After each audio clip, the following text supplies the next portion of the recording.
So, week 10 of the NFL season has officially come to a close, and we are going to start with the Bengals and Ravens. And what we learned from this game is that the Bengals are going to be as good as a team as they can get. And the Ravens, their defense is going to cost them a lot of big games. This game ended with a 35-34 score. Jamar Chase had a massive game of 264 yards, 3 touchdowns, and 11 receptions. However, this loss for the Bengals is sadly going to probably put them out of the division race unless the Steelers and the Ravens both fall off out of nowhere, but I completely doubt that happens. And their defense is continuously holding them back, mainly because they gave up 35 points to the Ravens. Yes, the Ravens are a great offense, but when you're giving up that many points, you can't expect yourself to come away and win games. Same with the Ravens, though. Their defense is also holding them back. Lamar's having an MVP-type season. Derrick Henry has a touchdown every single game. Both teams need some serious help in fixing on defense. And if they're not going to fix that, they're not serious contenders, especially the Ravens, because they're the ones who have the best shot in the playoffs. Throwing the Bengals and the Ravens into the tier list here, I'm going to put the Ravens in playoff teams. Their defense is not impressive just yet. If that gets cleaned up, I will be more confident. And the Bengals are going to be in sneaky good just because they are not a playoff team at this moment. Moving on to Germany's game, we got the Panthers and the Giants. What we learned from the Panthers is that extending Chuba Hubbard was the right move. He has been balling this whole season, and having another running back you can pair with Jonathan Brooks when he is fully healthy is going to be extremely beneficial for this team. The Panthers have their first win streak since 2022, and technically Bryce Young got a game-winning drive, even though Tyrone Tracy fumbled, and he didn't really have to do much. Eddie Pinheiro came on for the kick, and that was game. For the Giants, Tyrone Tracy is the future. Giving up 3 turnovers on offense is not great, obviously. It's going to be very hard to win games like that. Daniel Jones' team QB clock is ticking minute by minute. We're seeing reports that he could possibly be benched for Drew Lock this week, which would be the smartest move. Tyrone Tracy's still balling, and if they're looking for a tank, this was a beneficial loss. For the Panthers, I'm going to be throwing them into, not in hell, but their ass, because they're not exactly in football hell. They're winning games, but they're not a good team. And the Giants are going to be thrown into fed to the wolves because this team is just an absolute disaster. Moving on to the Saints and the Falcons, what we learned from the Saints is that they're not dead just yet, mainly because this NFC South division is still very close. The top team is the Falcons with a 6-4 record, which means the Bucs, the Saints, and the Panthers all still have a chance when it comes to math, but the likeliness is still very low. Firing Dennis Allen honestly looks like they led to a stronger game. MVS was 109 yards and 2 touchdowns, and they snapped their 7-game losing streak. For the Falcons, this was a loss they couldn't afford. Thankfully, the Bucs lost this game against the 49ers as well, making them still have the same lead in the division, but it was still a disappointing loss, especially with Koo missing 3 field goals. This was 100% a preventable loss. Throwing these teams into the tier list, I'm going to be throwing the Saints into coin flip, mainly because they're basically a coin flip. And I'm going to throw the Falcons into playoff teams. They're still a playoff team, even though they lost that game. It's a division game, so I'm not going to jump the gun just yet. Moving on to the 49ers and Bucs. What we learned from the 49ers is that this team has some serious offensive struggles. I know Christian McCaffrey just came back, so I completely expect them to, turn it around sometime soon. Pearsall got his first career tutty. Purdy had a good game, but this team is struggling to get touchdowns, what I have noticed very often. They kept this game way too close, and a reason why is because Moody was 3 for 6 on field goals. For Tampa, Todd Bowles is going to continue to hold this team back. I feel like a majority of the NFL community knows this, but this team should be 6-4. They're not really playing to win, and they're having a lot of trouble finishing drives, and a lot of that has to do with Todd Bowles. Placing these teams in the tier list, 49ers are sneaky good. They will probably move up to playoff teams next week because we are going to get an idea of what this team really looks like with Christian McCaffrey, and then the Bucs are also sneaky good. Moving on to Bills and Colts. The Bills, what we learned is Josh Allen's still elite with no help. I feel like we knew this already, but there's a lot of guys out this game. Amari Cooper was out. There was no Keon Coleman. Dalton Kincaid came out of the game. They're 8-2 in a transition year, and obviously this was just an outlier for Josh Allen's MVP season. It's okay, everybody's going to have a game like this, but they're most likely going to win the AFC East with ease. What we learned about the Colts is that benching AR5 might not be the most beneficial thing. Flacco is not playing good football, which stinks. I would love to see him play well, but he had 3 interceptions, and one of them being a pick 6. There's just no idea for direction of this franchise. It's a complete mess in Indianapolis. They're 4-6 and most likely picking outside the top 10. So they're just in a very strange spot right now. Throwing the Bills into a category, I'm going to put playoff teams very close to the Ravens here. And for the Colts, they're in football hell. Strictly, they're just in a horrible spot. Not good enough to win the playoffs, but not terrible enough to pick inside the top 10.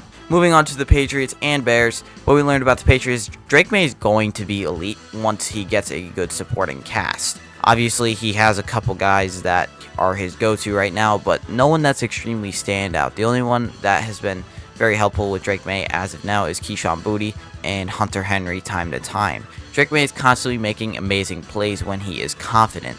So with a better supporting cast, it's very possible that he plays more confident very often. Also, the ground game got going with 140 yards, which was a huge opportunity for some offense for this Patriots team.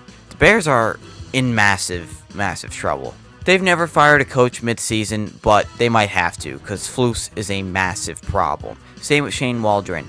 They're heading towards the same Mitch Trubisky and Field situation at this point, with terrible coaching that they're not going to realize is the problem, and they're going to keep him around. There were 9 sacks allowed. Yeah, Caleb Williams got sacked 9 times. During the season, there's also been more punting yards than there are passing. This team is a disaster, and honestly, I'm happy about it, but for a football standpoint, this is a very bad situation. The Bears are in football hell. It's not even a question, and the Patriots, they're not in hell, but they still suck. Moving next, we got the Vikings and the Jaguars. What we learned about the Vikings is that Darnold is falling off massively. He is struggling. I don't know what's going on. He threw 3 red zone interceptions, which we haven't been seeing as of earlier in the season. They dominated time possession with 42 minutes. They had 82 plays to the Jags 43, and they outgained the Jags by a ton of yardage. And somehow they only narrowly escaped, and they could thank Trayvon Walker for causing a stupid penalty for that. The Jags' run game is absolutely abysmal. That's what we know about them. The defense, was solid. They only gave up 12 points, even though they gave up so much yardage in the time of possession. And Trevor Lawrence is carrying this team because the run game is really bad. Travis Etienne experiencing a massive fall-off, and Tank Bigsby could not get going this game. Obviously, the run defense for the Vikings is extremely good, so I'm not going to get too ahead of myself just yet, but their run game is looking like an issue. The Jags are currently being fed to the Wolves, and the Vikings, if I could find them, are sneaky good. The higher end is sneaky good. I don't know about a playoff team because they are sloppy as hell. Moving to Chiefs and Broncos, what we know about the Chiefs is that this team has probably made a deal with the devil and they have absolute dark magic. Somehow they won on a blocked field goal, which I honestly can't even believe. They won another close game, which is why they are still undefeated. They continue to win close games, and the Chiefs didn't allow 300 yards of offense. This is the 5th time they have done that in 6 games. However, Bo Nix still played a pretty solid game. Their future looks very bright, and what we learned from them is that Nix is the clear future of this team. I'm very optimistic to see what I'm going to get from the Broncos, and I do believe they can win out with an easy upcoming schedule. Placing them into the tier list, KC is a Super Bowl favorite, and the Broncos are a sneaky good team. Next is Steelers and Commies, and the Steelers, there's a Super Bowl that's actually possible. Russell Wilson is balling, and the defense is playing better as ever. No surprise there. Pickens with another big game. Mike Williams had a massive first catch, and I believe he is going to be a very extremely important piece for the Steelers team for the rest of the year. They only let the Commies get 242 yards of offense, but the only problem is that this is the first game of their gauntlet schedule ahead. What we learned from the Commies is that McLaurin is mainly the passing offense, and not having Brian Robinson was a massive loss today. Austin Eckler did not play a terrible game by all means, but having Brian Robinson in the game makes a huge difference. Washington dropped a lot of passes, and McLaurin was really the only receiving offense today. He had most of the yardage, and besides him, the rest had 51 yards. They play Philly on Thursday, and they got to stop making so many mental mistakes because they're not going to be able to beat a team like Philly, even though they make close games with them very often.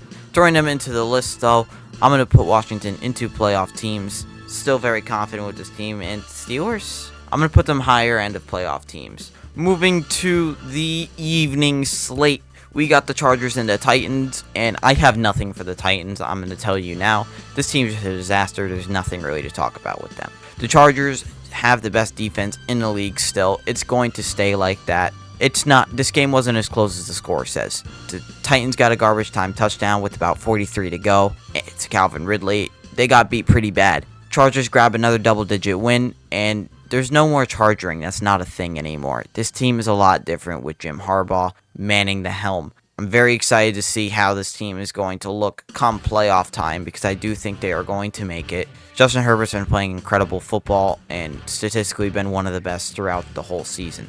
Throwing them into the tier list, I like the Chargers as a playoff team. They're honestly a higher tier of playoff teams for me. And the Titans are being fed to the Wolves. Moving on to the Eagles and the Cowboys. The Eagles have to win Thursday against Washington.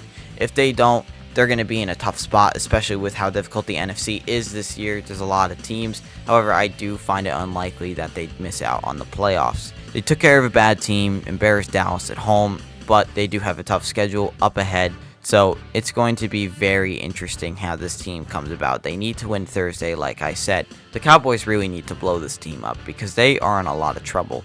Dak's done for the season. Since that wildcard game against the Packers, they have a negative 105-point differential at home. Team's checked out. Mike McCarthy is not the answer. Jerry Jones is a terrible offer. This team is in a extremely horrendous spot. They're going to be going into football hell. It's not even a question. And then the Eagles are also a playoff team. Next game is the Cardinals and the Jets, and the Cardinals could sneakily win this division. As of now, they have a 51% chance to win it. 49ers are very close to them, but with the way the Cardinals have been playing, I can't expect them to possibly sneak into the playoffs. Kyler had a 91 completion percentage, won by 25 points. The team ran for 147 yards. They've won 4 in a row. They got Seattle twice and the next 3 after the bye. They're in a very good spot to run away with this division. The Jets, I could make a whole video about them separately, but all optimism is dead. It's over. This team's a disaster again. Just when they thought they were back, it's over again. Adams and Wilson were 11 of 19 for 72 yards. Tyron Smith got owned on the left side of the line. This franchise is just falling apart. Rodgers isn't normal. Firing Saleh didn't do anything. They're giving up a higher EPA in the NFL because he's gone. The locker room's at its lowest point. Where do they go from here? In the worst spot in the NFL right now. The Jets are in football hell. They should honestly get their own tier of football hell. The Cardinals are a playoff team. Moving on to the most horrendous Sunday night football game I've ever watched in my whole life. We got the Lions and Texans. The Lions are just inevitable somehow. Goff threw 5 interceptions, and they still won. He's 6-0 with 4 interceptions in games. Both teams played sloppy. The Lions are still a favorite in the NFC with a win like this. Jahmyr Gibbs and David Montgomery are still ridiculously good. I can't believe this game was even won. Stroud threw 2 picks. They're lucky the AFC South is so bad because this team is playing extremely sloppy football as well. That's what we got from them. Moving them into a tier. I'm going to put the Texans in playoff teams, obviously, but they're going to be lower end because they're not playing good football, and the Lions are a Super Bowl favorite.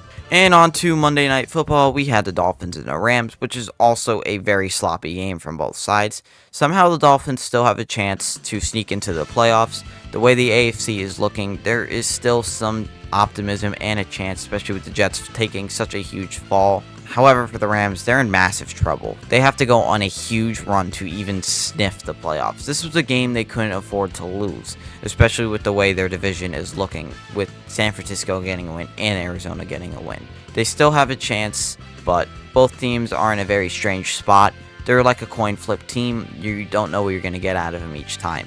For the Dolphins, they're a coin flip team, and the Rams, I'm going to have to put in coin flip too, because they got shut down this week, and there's nowhere else to put them. So that is going to be it for the Week 10 recap. Let me know what you guys think. If you enjoyed, I would appreciate any help you could give me. Thank you, everybody, for coming by, watching this video, and anybody who has subscribed as of lately. I greatly appreciate it. And beware for my predictions tomorrow. So, I will see you guys tomorrow for that video, and have a great rest of your day. Much love, everybody. See ya.